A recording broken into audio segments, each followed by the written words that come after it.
Friends, భారతదేశాన్ని ఎవరు control చేస్తున్నారు? మనం చిన్నప్పటి నుండి భారతదేశాన్ని పీఎం కంట్రోల్ చేస్తారని నేర్చుకున్నాం. కానీ అది నిజం కాదు. మరి భారతదేశాన్ని పీఎం కంట్రోల్ చేయకపోతే ఎవరు కంట్రోల్ చేస్తున్నారు? ఇప్పుడు తెలుసుకుందాం.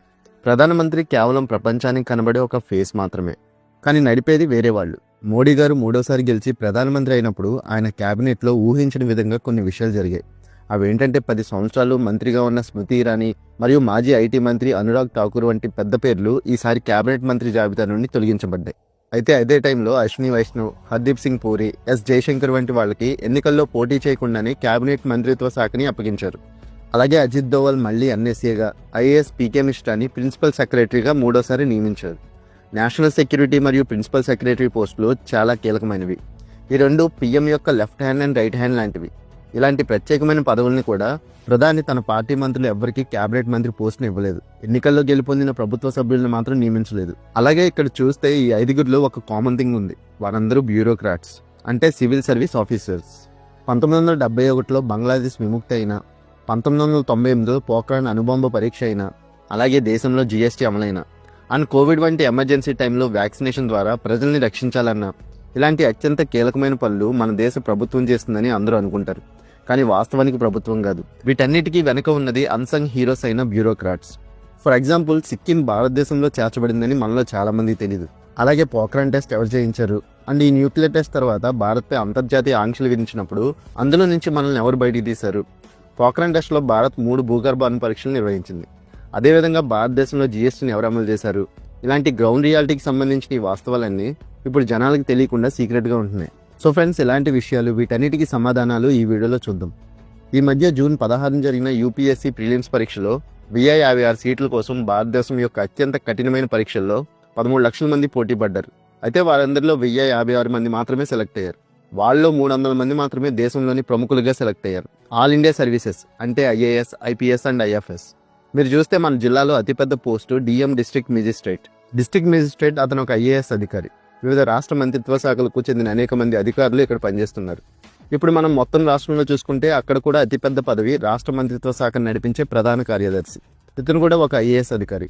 ఇప్పుడు జాతీయ స్థాయిలో కూడా చూస్తే ఒక మంత్రికి ఫలానా మంత్రిత్వ శాఖ కార్యదర్శులుగా ఉన్న క్యాబినెట్ మంత్రుల కార్యదర్శుల నుంచి నేరుగా బ్యూరోక్రాట్లే నాయకత్వం వహిస్తారు. వాళ్ళు పథకాన్ని ప్లాన్ చేసి అమలు చేస్తారు. ఈడీ, సిబిఐ, ఐవి ఇలాంటివన్నీ దేశంలోని అన్ని ముఖ్యమైన ఏజెన్సీలు కూడా రాత్రికి రాత్రి ప్రభుత్వాలను కూల్చేసి మన ప్రధానమంత్రిని కూడా జవాబుదారీగా ఉంచగలరు. ఈ ఏజెన్సీల అధిపతులు కూడా ఈ బ్యూరోక్రాట్లే. మీరు పీఎంఓ జాబితాని జాగ్రత్తగా పరిశీలిస్తే వీళ్ళంతా ప్రధానమంత్రికి కుడిభుజంగా పనిచేసిన ఐఏఎస్ మరియు ఐపీఎస్ అధికారులే.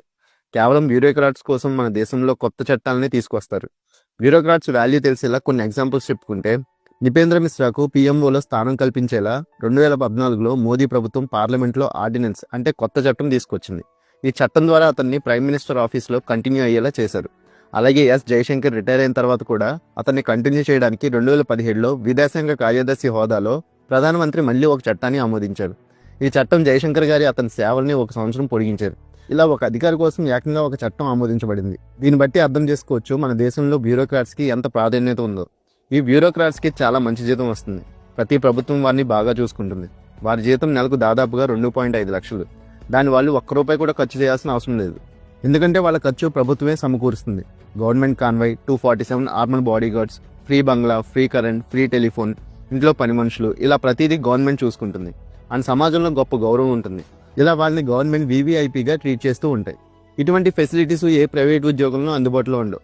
దీని వెనక మెయిన్ రీజన్ వారి నైపుణ్యం మరియు వారి పని. కాబట్టి మన సమాజంలో ఈ బ్యూరోక్రాట్స్ పాత్ర ఏమిటో ఇప్పుడు మనం అర్థం చేసుకుందాం. మెయిన్గా ఈ బ్యూరోక్రసీలో అత్యంత సవాల్గా ఉన్న పని ఏంటంటే, ఏవైనా ప్రకృతి విపత్తులు వచ్చినప్పుడు ఆ సమయంలో ఈ వ్యక్తుల పని చాలా కష్టంగా మారుతుంది. ఫర్ ఎగ్జాంపుల్, సివిల్ సర్వెంట్ అయిన శ్రీ ప్రదీప్ గారు దశాబ్దాలుగా ఒడిస్సాలో అనేక తుఫాన్ల సమయంలో ఆయన చాలా సహకరించారు. అలాగే ఎస్ రావును చూస్తే సూరత్ ప్లేగు వ్యాధి సమయంలో అతని పాత్ర అక్కడ వారు మరవలేరు. అండ్ ఇండోర్ లాంటి నగరం పరిశుభ్రంగా ఉండడానికి కారణం కూడా ఆయనే. ఈ మొత్తం భారతదేశం ప్రజాస్వామ్యంలో ఆయన సహకారం చాలా గొప్పదని చెప్పుకోవచ్చు. మనం బ్యూరోక్రసీ గురించి ఇంకా మాట్లాడినట్లయితే, మన బ్యూరోక్రాట్స్ జాతీయ భద్రత లేదా అంతర్జాతీయ దౌత్యంలో మాత్రమే నిపుణులు కాదు. భారత్ ఆర్థిక వ్యవస్థ ప్రపంచంలోనే అతిపెద్ద ఆర్థిక వ్యవస్థగా అవతరించిందంటే అందులో వాళ్ళు చాలా పెద్ద పాత్రను పోషించారు. భారత ఆర్థిక వ్యవస్థను రూపొందించడంలో ఐఏఎస్ అధికారి చాలా ముఖ్యం. నోట్లపై సంతకం చేసిన ఆర్బీఐ గవర్నర్ శక్తికాంత్ దాస్ ఒక బ్యూరోక్రాట్. అలాగే వ్యవసాయం, తయారీ, సేవారంగం, మానవ వనరుల అభివృద్ధి, విద్య వంటి అన్ని ముఖ్యమైన మంత్రిత్వ శాఖలకు ఐఏఎస్ అధికారులే టాప్ మోస్ట్ బాసులు. కాబట్టి భారత ఆర్థిక వ్యవస్థలో ఐఏఎస్ ప్రభావం చాలా ఉంది. అందుకే వాటిని ఛేదించడం అంత సులభం కాదు. ప్రతి సంవత్సరం 4 లక్షల మంది అభ్యర్థుల మధ్య ఒక పోటీ పరీక్ష నెలకొంటుంది.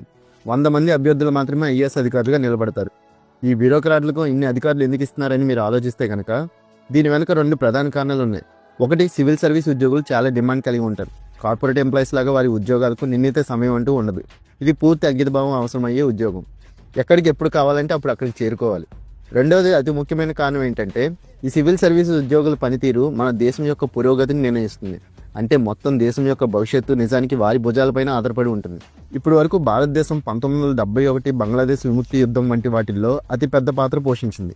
అయితే ఈ కీలక పాత్ర వెనుక ఉన్నది అప్పటి ప్రధానమంత్రి అయిన ఇందిరాగాంధీ అని చాలామంది అనుకుంటారు. కానీ అది నిజం కాదు. దాని వెనుక ఉన్నది ఇందిరాగాంధీ ప్రధాన సెక్రటరీ అయిన master mind PN husker. So ఇప్పుడు జాతీయ భద్రతకు సంబంధించిన విషయాల గురించి మాట్లాడుకుంటే మన దేశం నేషనల్ సెక్యూరిటీకి సంబంధించి ఎన్నో ప్రాబ్లమ్స్ని ఫేస్ చేస్తుంది. ఎన్ఎస్ఏ అధికారి అయిన అజిత్ దోవల్ అనే పేరు జాతీయ భద్రతకు పర్యాయపదంగా మారింది. అతను మోడీ ప్రభుత్వానికి ఇష్టమైన బ్యూరోక్రాట్ మాత్రమే కాదు, అతను కాంగ్రెస్ ప్రభుత్వానికి కూడా ప్రాబ్లమ్ సాల్వర్గా ఉండేవాడు. మన దేశానికి స్వాతంత్రం వచ్చిన తర్వాత కూడా సిక్కిం స్వతంత్ర దేశంగా ఉండాలని అక్కడ రాజు డిమాండ్ చేశాడు. అప్పుడు భారతదేశం దానికి ఎటువంటి సమాధానం ఇవ్వలేదు.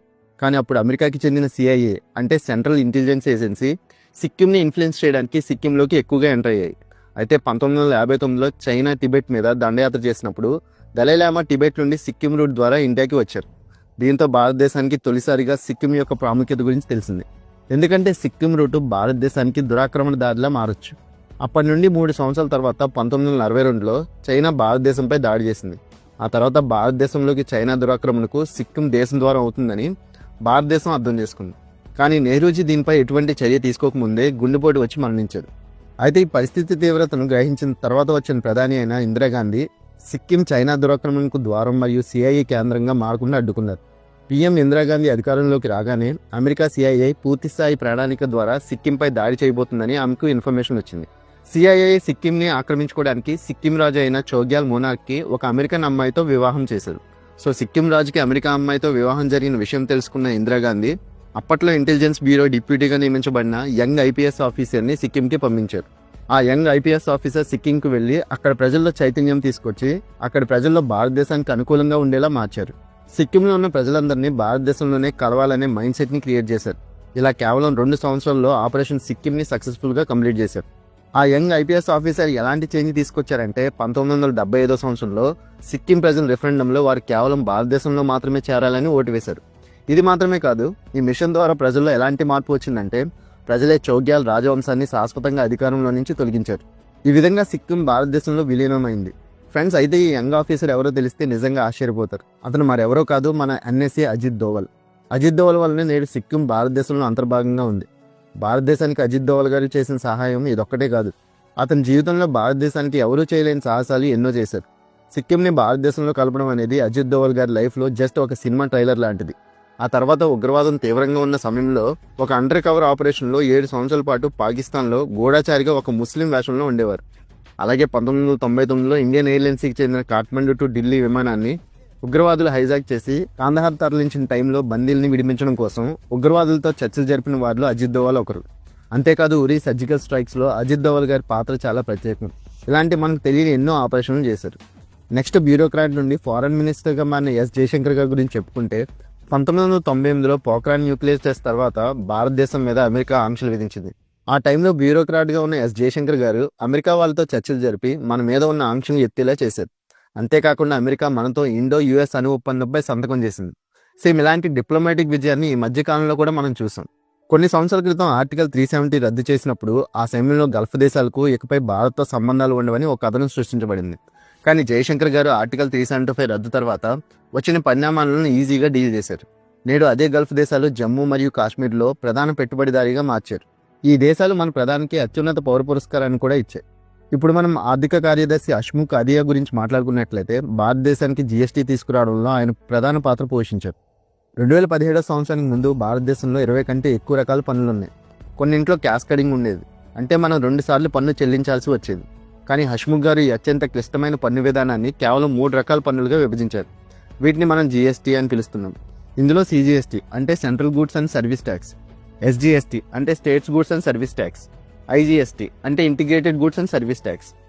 ఇలా కేవలం జీఎస్టీ మాత్రమే కాదు, నేడు కోట్లాది మంది భారతీయులకు ప్రయోజనం చేకూర్చే ప్రధానమంత్రి సురక్ష బీమా యోజన, జీవన్ జ్యోతి బీమా యోజన, అటల్ పెన్షన్ వంటి సంక్షేమ పథకాలు కూడా ఆయన ఆలోచనలే.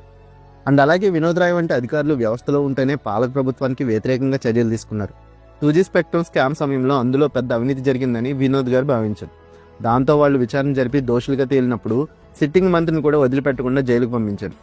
కాబట్టి ఈ ఎగ్జాంపుల్స్ నుంచి మనం ప్రాథమికంగా అర్థం చేసుకున్నది ఏంటంటే, ఈ బ్యూరోక్రాట్ల సహకారం కేవలం ఒక రంగంలో మాత్రమే కాదు, భారతదేశంలో ప్రతి రంగంలోనూ ఉంది.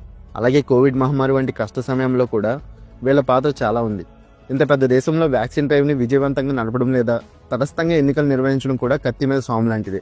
ఈ బ్యూరోక్రాట్లు లేకుండా భారతదేశం యొక్క స్థిరత్వం మరియు అభివృద్ధి బహుశా సాధ్యం కాదేమో.